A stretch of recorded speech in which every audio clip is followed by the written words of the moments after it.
রিক্সা বাদে মিরপুর সাইডে ভিড়ে আর কিছুই দেখা যায় না। এর সাথে অটো রিক্সা এবং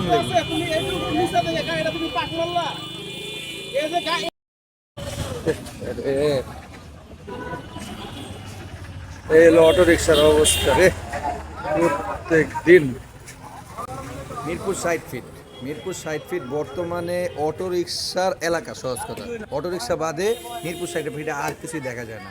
আর প্রতিদিন নাই ফিকিরে এমন অ্যাক্সিডেন্ট হয়, মানে নাই ফিকির মানে কি মানুষ মারা যাবে এমন একটা অবস্থা। এরকম একটা অ্যাক্সিডেন্ট এখানে হয়েছে বাইকের সাথে অটো রিক্সা এবং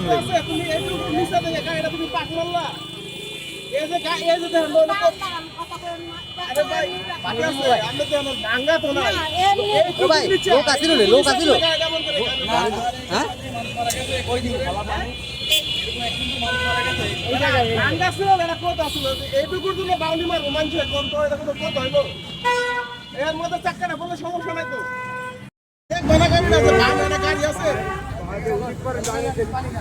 আমি বামে আছি তো ঠিক আছে, আমি বামে ঠিক আছে, তুমি তো বাউলি মারলা কি লিখে? আমি তো ভাঙা ছিল নাই, এটা বাউলি মারার জন্য। আচ্ছা, যেটা ঘটছে বেসিক্যালি হচ্ছে 60 ফিট মাইকের দোকান মোড়ের ঠিক কাটার একটু আগে একটা রাস্তার মাঝখানে যে ড্রেনেজ স্ল্যাব থাকে, ওই স্ল্যাব ছিল। স্ল্যাবের আশেপাশে কোনো ভাঙা টাঙা নাই।